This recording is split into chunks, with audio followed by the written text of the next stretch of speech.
This podcast is made possible through listener contributions to the ETV Endowment of South Carolina. And the Florence County Museum, presenting Kindred Spirit, the personal worlds of William H. Johnson, exploring the painter's artistic evolution and journey of self-discovery from rural South Carolina to Europe and New York.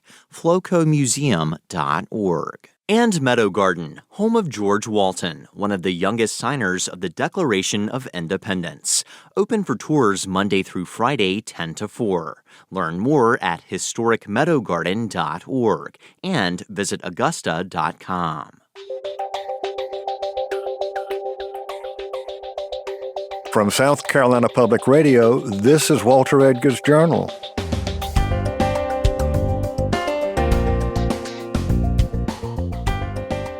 I'm Walter Edgar, welcoming you to our podcast series about South Carolina culture and history with a nod to all things Southern. Today, Alfred Turner and I will be talking with J. Drew Lanham about his new book, Joy is the Justice We Give Ourselves. This book is a sensuous collection of his signature mix of poetry and prose, a lush journey into wildness and black being. Lanham notices nature through seasonal shifts, societal unrest, and deeply personal reflection, and traces a path from bitter history to present predicaments, mining along the way the deep connection to ancestors through the living world. Drew, it's great to have you back in Columbia and as a guest on the Journal. And we're going to talk about your latest book entitled Joy is the Justice We Give Ourselves. But for those who've been listeners to the Journal and to our podcast before, this is not your first book. You did Sparrow Envy, and you did The Home Place, Memoirs of a Colored Man's Love Affair with Nature. You describe yourself as a bird watcher, poet, I would add philosopher and lifestyle coach, particularly with this book. And you are a distinguished professor of wildlife ecology and a master teacher up at Clemson University. This latest book was inspired by a spiritual your grandmother sang to you. Mm-hmm. So how about let's go into that, talk about that and why this book reflects a darker side of your writing that I've seen in the past. Well, Walter, thank you for having me back. It's good to be down here, and it's good to talk to you again. Joy is the justice we give ourselves is a little different in that, I think these are the times that really we have to claim the good in the midst of all the bad that we see, that we hear, that we read. And my grandmother, MacArthur, had such a critical influence on my life and really raising me. And I could remember the song that she would sing sometimes, this joy I have, the world didn't give it to me. The world didn't give it, the world can't take it away. And so to sort of riff off of that, I wanted to take the route of talking about the things that I love, those beautiful birds and the wildness, so many of the places in South Carolina, but then also to have people understand that there's also bitter, right? That, for example, when I'm on some of these landscapes, for example, watching birds and looking over a rice field in the low country, how can I look for black birds or hope for black rails and ignore the misery that was imparted to black people on those landscapes? And so living between the majesty and the misery is, I think, part of the poet's work. And I want to do that, Walter, in a way that has people be in those spaces, to live in between those lines, as it were. So as you read a poem, as you read a piece of lyrical prose, for you to be in a place to say, yeah, that's beautiful. but then to say that was terrible, and to understand that both things are true. In one of your prose pieces, and I might say I think some of your prose pieces really are poetry. Thank you. The Sweetest War, but there's one sentence that made me think of Emily Dickinson, because you're writing about a hummingbird. Mm-hmm. It is existence boiled down to feathers and flight. That is a hummingbird as it flits in. We are fortunate to have hummingbirds. They like my purple sage. But in several of your works, you cite other writers, and I found that absolutely fascinating. I've got too many underlinings here. I like that you've worked your copy. That's a good thing. It's in your major work, Joy is the Justice We Give Ourselves. And in the first stanza, do we still refer to stanzas in poetry? More or less, I think. Okay. Me less than more. Okay. All right. You say, joy is the justice we give ourselves. It is Maya's caged bird. So obviously, Maya Angelou. Mm-hmm. All right. And then, as only a naturalist would say, joy is the silent spring, unquiet, Rachel's world, not yet come to pass, Rachel Carson, who sort of got the ball rolling on saving our world. Indeed. Joy is the healing, broken dreams restored, soaring, Langston Hughes. And then joy is the surrender to faith of push, to trust and lift, giving over to Tony's command, Toni Morrison. Now, as soon as I saw the names, that created another image in my mind. Is that what you were intending? Thank you for getting it. Really. No one's ever brought that up before, Walter. I want to pay homage to those people who've influenced me, whose words have meant something to me. And so, I mean, it's sort of a legacy, right? Mm-hmm. A legacy of love, of words, but also of the images that they create. And then those images that they create, how they make us think and how they make us feel. And again, to go back to Rachel Carson, Rachel essentially said sometimes it's more important to feel than to think. And so these days, you never want to dismiss thoughtfulness or thinking. But I think part of what's happened to us in many struggles is that we've overthought things.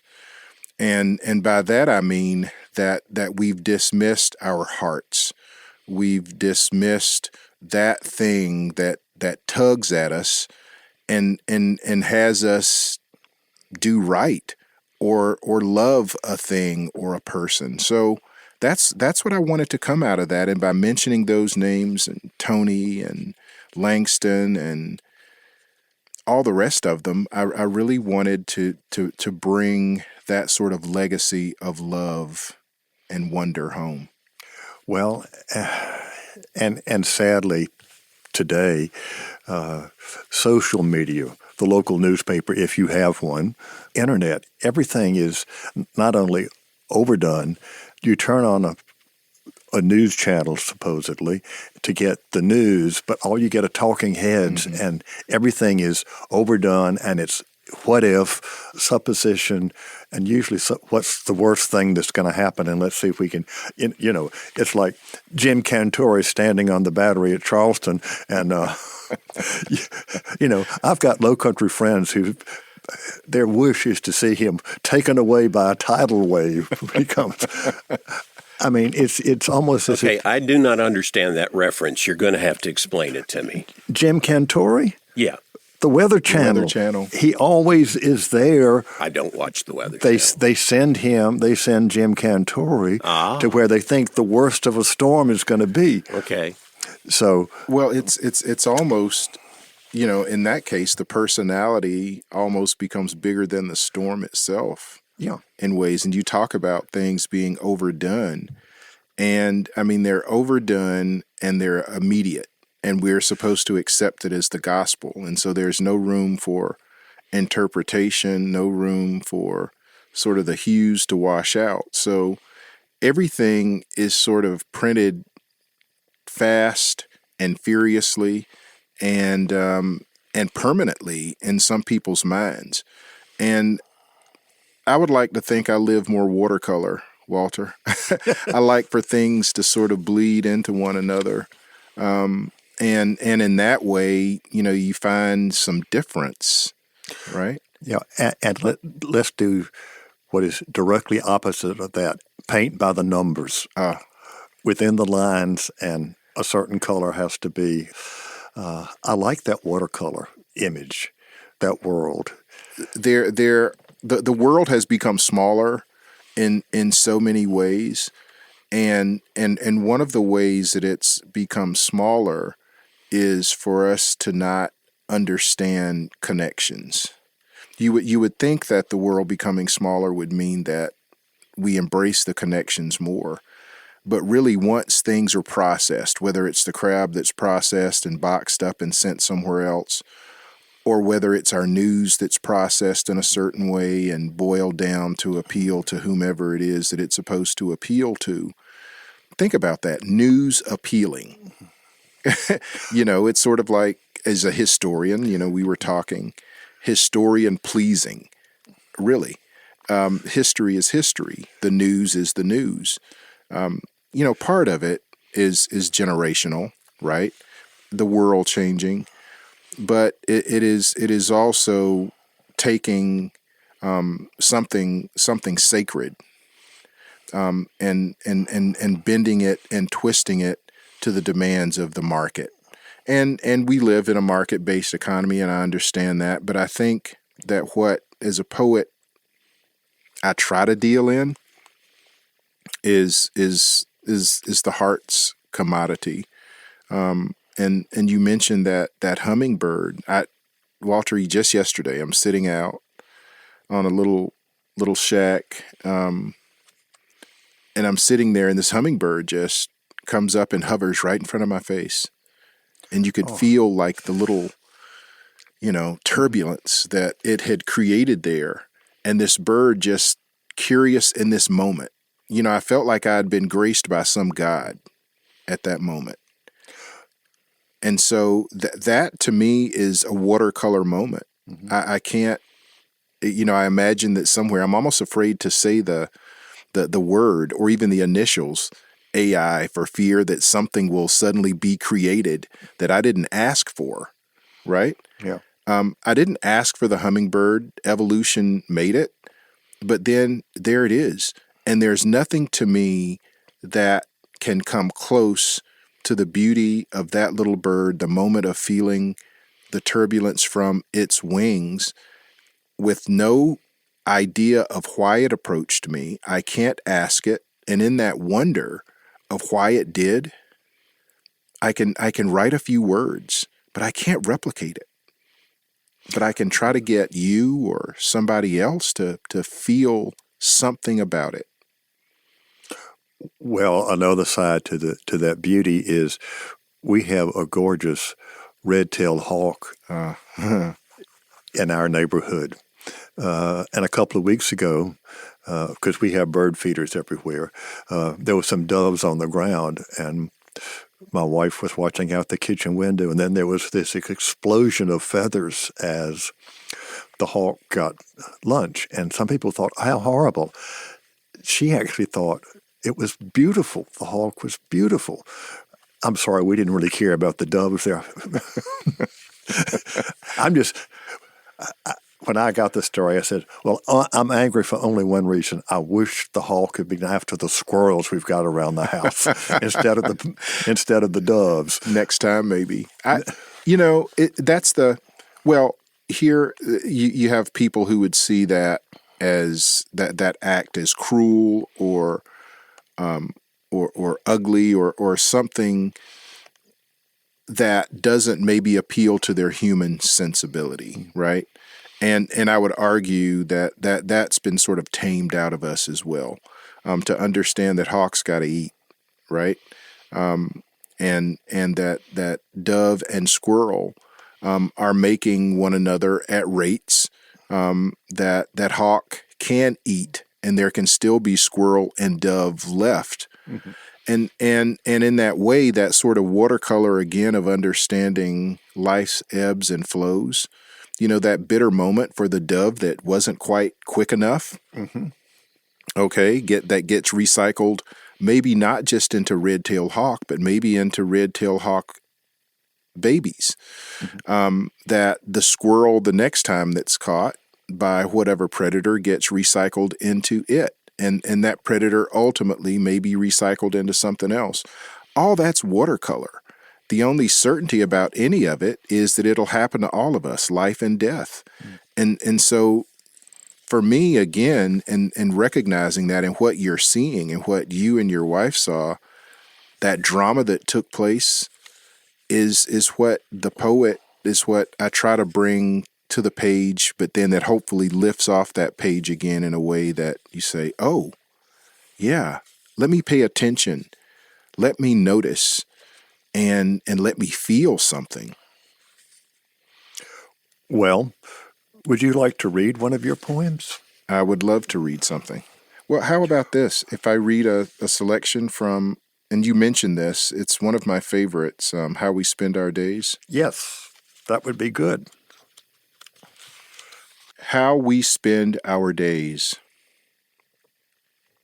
This day is those days which are these days of many-hued leaves leaving.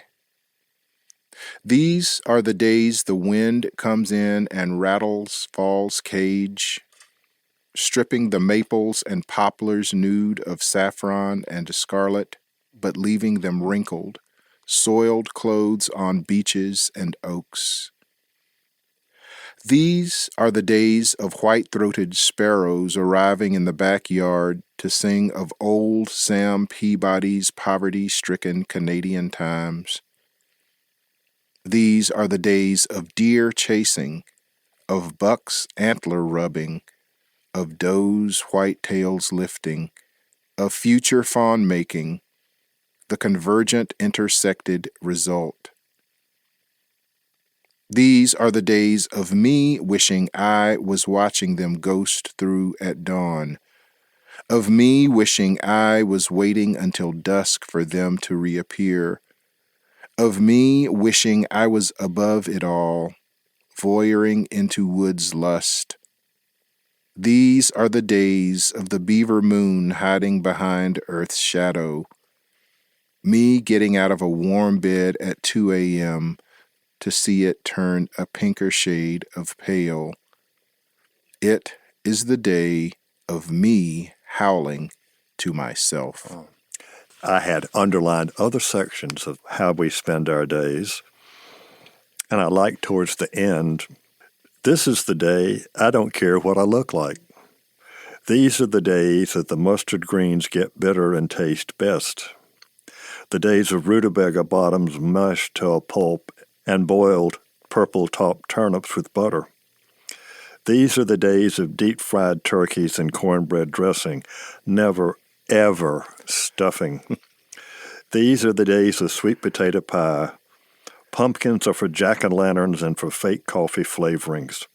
This is not the day to visit the scale. Now, for anyone who grew up in the South, black, white, and I don't care about what class, they know exactly what you were talking about today. But I was thinking about the cornbread dressing. Never stuffing, certainly never stovetop. And sweet potato pie, not pumpkin pie, which is just a pulp with allspice touched on it. Yeah, it's an abomination. I mean, Hey, but see, somehow they got the idea that the Pilgrims had pumpkin pie, so now we all got to have pumpkin pie. Yeah, you know what? And they were thankful for the pumpkins, but we're more thankful that we had sweet potatoes. Well, but guess what? If the Pilgrims had any gourds, they would not have been pumpkins. No. Right. And We and the laid thing all is- that on them. And I don't know the full history of sweet potatoes, but I think they were here by that point, right? But it is, to me, Walter, a great compliment that people that the poetry can break boundaries down, right? For me, I tell folks when I did the 23andMe back in the day, and my Central and West African, the 80% of me that is, and then that part of me that is Brit, Irish, and a little bit of this and that thrown in here and there. And some of those stories are bitter of how that got in, but it is what I am. And I tell folks, sometimes my preference for root vegetables, it seems is born of some of that, right? And there are times of the year that I crave rutabagas and purple top turnips, and that I do want those greens either when they're new and tender and sweet, or after the frost and they're sort of bitter, and I want to feel the season in my food. And I can't feel that out of a can or out of a frozen bag. When I travel elsewhere and people are talking about this thing or that thing, and I stand up for our foodstuffs, right? And who we are in that way, and it's important, that you go to the farmer's market, that you have that to look forward to, that maybe this year you can say, the collards were really big and tender, and the next year maybe they weren't, or maybe they were harder to find, or maybe you get to talk to people at the farmer's market who tell you that things didn't go so well with the crop, or they went really well with the crop. And all of that, if you think about it again, it paints a picture.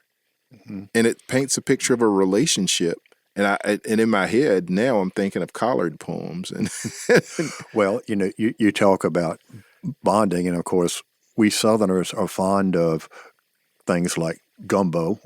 I grew up doing gumbo, and that when we still had a place at the beach, that was part of a New Year's celebration. There was a neighbor. He said he would be my sous chef. He cut up, and I did the gumbo, made my own roux. Whether it's pine bark stew, chicken bog, frogmore stew, all of those are communal meals. Of course, people talk about Brunswick stew, and I have to remind them that real Brunswick stew is made with squirrels.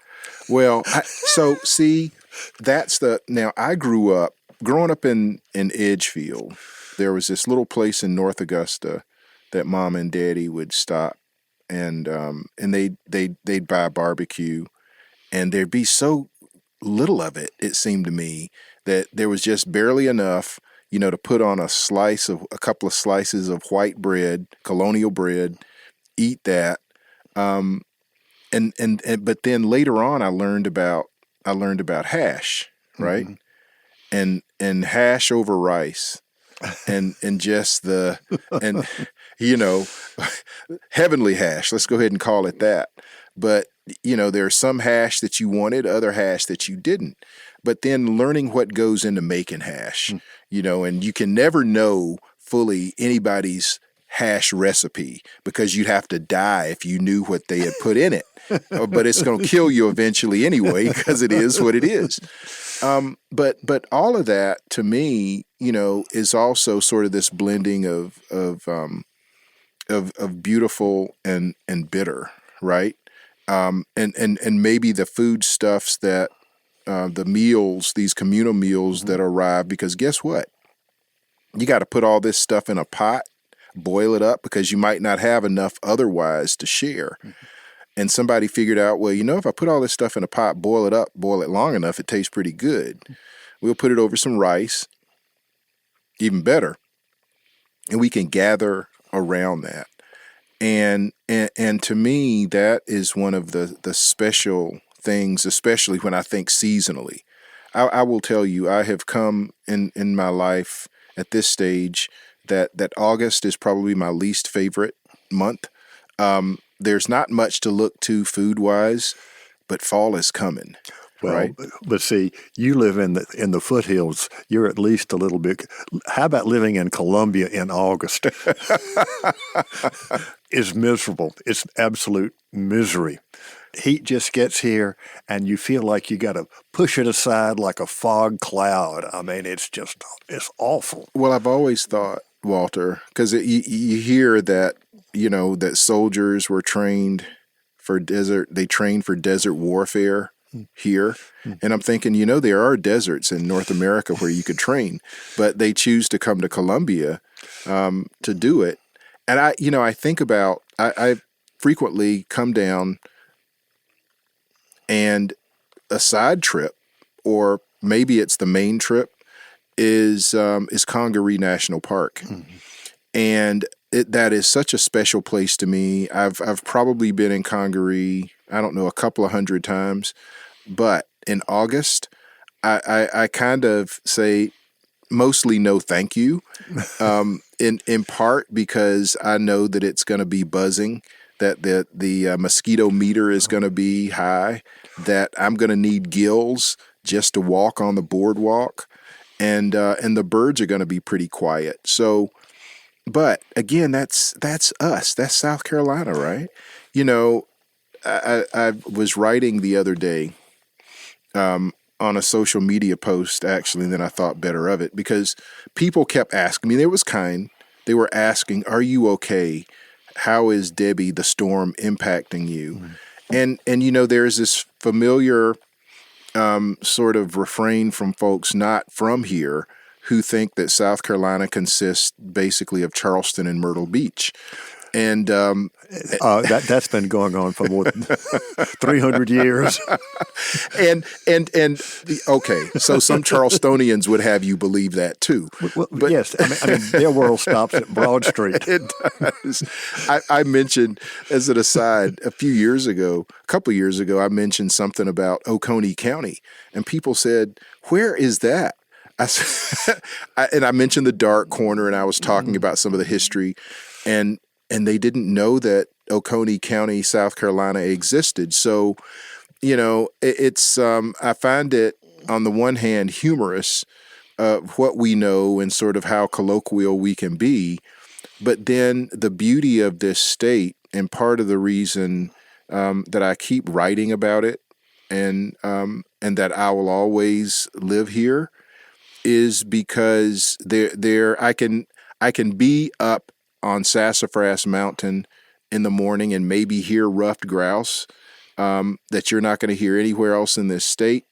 I can be in the Sand Hills at lunchtime and actually get some good hash over rice. And then by dinner time, I can be in the Low Country, and I can have creek oysters, I can have crab, and maybe I can have some fish off a trawler that was out that morning. And that's a special thing to me. And between those three meals, there's an awful lot of history, right? There's also a lot of history that's not so good. And when I say good, it's not pleasant. History is history, good or bad. History is history. But then there's this beauty in the mountains, and being able to look out and see the blue wall, and then to roll downhill to the sand hills and through pine forests, and to be in a place where I can see endangered red-cockaded woodpeckers, and then to be on the coastal plain, and maybe in a place where I can see dolphins strand feeding. That's just marvelous. And I can do all of that in a day, and it fills my head and my heart with thoughts and notions that can only, for me, be expressed as poetry. We need to begin to think about wrapping up, and I would like to ask you about the title of your collection. I think it's a remarkable title. Can you tell me how you came up with that? The title, "Joy is the Justice We Give Ourselves," again, is, these are the days, as I say, of bad news, of despair. And if you don't watch yourself, you'll find yourself sort of spiraling. And I think sometimes there's an expectation that we fall into the worst of ourselves. And I refuse to be always angry. I refuse to be always hopeless. I refuse to always see the bad. There's enough of it out there to make itself obvious to any of us. And so joy, to me, is a justice that we can give ourselves. And it came in a conversation at the beginning of the pandemic when all the news was bad. And I'm talking to Krista Tippett of the On Being Project, and she asked me about hope, and she asked me about how I was feeling. And, people were protesting in the streets, and it didn't seem like we would ever come out of that thing, but I felt like that joy was a justice I could give myself, that no one, as my grandmother would sing, nobody can take that away from me. And so if justice isn't going to come any other way, I'm going to get it myself. And sometimes it's in watching a swallowtail kite soar or hearing a wood thrush sing. That's justice to me. In your essay called Just Being, there are far too many ists and isms still here. Fighting them all at once is like an eternal career, uphill stone rolling. Just call me Sisyphus Jr. The stress keeps me up late into the night and makes me want to lapse into sleep midday, numbing even more. Withdrawing seems the easy answer, just closest family and a few treasured friends, and always wildness and birds. Wildness and birds. At least for now, I think we need to just let you say a few words for our listeners before we do sign off. Well, again, Walter, thank you. I'm grateful for you and for Alfred and the friendship that we've built over these conversations. I really am. It means a lot to me to be able to get word out in this way, but it also means a lot to have your friendship and to have you working my words. Thank you. Well, Drew Lanham, it has been a pleasure having you today with Alfred and me on The Journal.